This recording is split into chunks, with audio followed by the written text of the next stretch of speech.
మౌనంగా ఉండమని చెప్పండి. ఈశ్వరయ్య కొంచెం వాళ్ళని రమ్మని చెప్పి అందరినీ.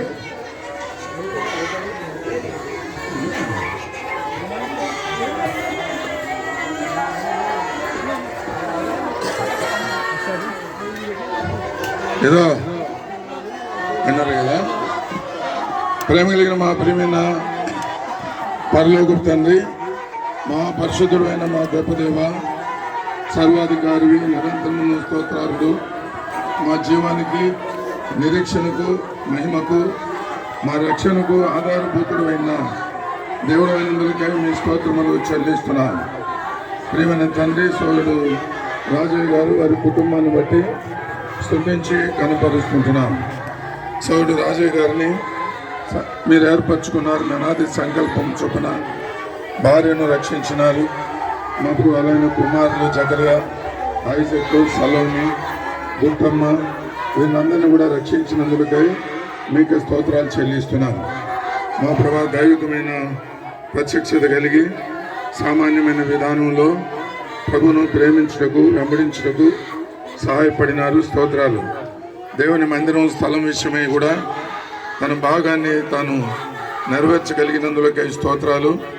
మరి వారి యొక్క విశ్వాసం ద్వారా, విధేయత ద్వారా, సమర్పణ ద్వారా, నమ్మకత్వం ద్వారా మా ప్రభా వారిని, కుటుంబాన్ని కలిగిన దాన్ని కూడా ఆశీర్వదించినారు. స్తోత్రాలు. దేవుని మందిరము పెనియేలు మరి చిన్న స్థితిలో నుండి ఇంతవరకు హెచ్చించబడేదానికి ఒక సాధనముగా మీరు వాడుకున్నారు. మీకే స్తోత్రములు చెల్లిస్తుంటున్నాం. సహోదరిని మహిమలోని పిలుచుకున్నారు. ఇప్పుడు మీ దాసుని మీ మహిమలోని పిలుచుకున్నారు. ప్రయాసము మాని మేము శాంతిలో ప్రవేశించినందులకై మీ స్తోత్రాలు. ప్రభువైన యేసుక్రీస్తు వారి యొక్క మరణ, భూస్థాపన, పునరుత్థానముల ద్వారా ఆయనందరి విశ్వాసం చేత జీవంతో కూడిన నిరీక్షణ, మహిమతో కూడిన నిరీక్షణ, శుభప్రదమైన, సిగ్గుపరిచినటువంటి నిత్యమైన నిరీక్షణను మాకు ఇచ్చినందులకై స్తోత్రాలు. ప్రభువా నీ దాసుని యొక్క భౌతిక దేహం ద్వారా మీరే మహిమను పొందండి. కీర్తనలు 103, 117, 18లో రాబడినట్ల యెహోవా యందు భయభక్తులు కలిగిన వారి ఎడల నీ కృప యుగయుగములుండును. నీ యొక్క నీతి పిల్లల తరమున నిలుచునని. పిల్లలు వారికి పిల్లలు కూడా మీరు అనుగ్రహించిన మీ నీతిని బట్టి స్తోత్రాలు. యెరూషలేమును ప్రేమిస్తూ సియోనులో నుండి వారు ఆశీర్వదించబడినందులకై మీ స్తోత్రాలు. ఈ లోటును మీరు తీర్చండి.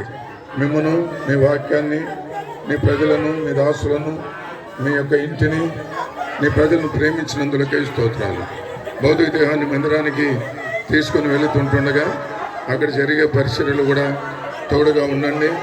మా ప్రభు మేము ఎవరమైనా సరే మా ప్రభు కొరకు మేము వ్యయపరచబడగలుగుటకు, మా శరీరం ద్వారా ప్రభు మహింపరచబడగలుగుటకు, అంతేకాకుండా దేహం ముందున్న దేహాన్ని విడిచిన మా ప్రభాని వాక్యంలో రాయబడినట్లుగా బ్రతుకైతే క్రీస్తు, చావైతే లాభము, ఆ దీవెనలో కొనసాగుటకు సహాయించి బంధువుల్లోని మీ రక్షణ కార్యమును జరిగించవలసినదిగా ప్రార్థన చేస్తూ, సాధారణమైన వారు నిన్ను నమ్మకంగా వెంబడించడం ద్వారా కలిగే గొప్ప దీవెనను బట్టి స్తుతిస్తూ చుట్టుపక్కల వారి ఎడల కూడా కార్యం జరిగించమని, రాకడ కొరకై మమ్మల్ని సిద్ధపరచమని, మాకు ఇచ్చిన శుభప్రద నిరీక్షణను బట్టి మా ప్రభుని ఎందు నిద్రించిన వారితో పాటు మీ దాసును వెంట పెట్టుకొని రానయింటుండగా మృతులు లేపబడి సజీవులమే మేము మార్పు చెంది మా ప్రభుతో కూడా సదాకాలం ఉన్నట్టు ఆకాశ మండలమునకు మేఘముల మీద కొనుకోబడే ధన్యతను ఇచ్చినందుకు వందనములు చెల్లిస్తూ, పాప మరణముల నుంచి మమ్మల్ని విడిపించిన వాడు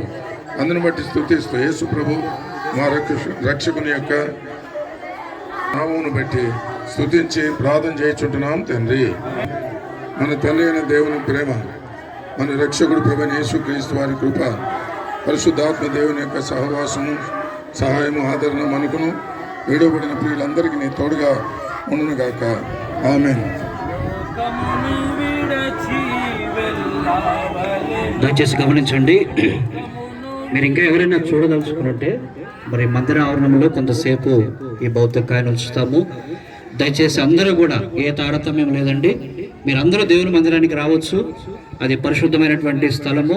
మరి మేము హిందువులు కాబట్టి మేము రాకూడదు అనేటువంటి విధానం ఏం లేదు. అందరికి కూడా మరి ఆహ్వానము, ప్రతి ఒక్కరిని కూడా దేవుడు ఆహ్వానిస్తా ఉన్నాడు.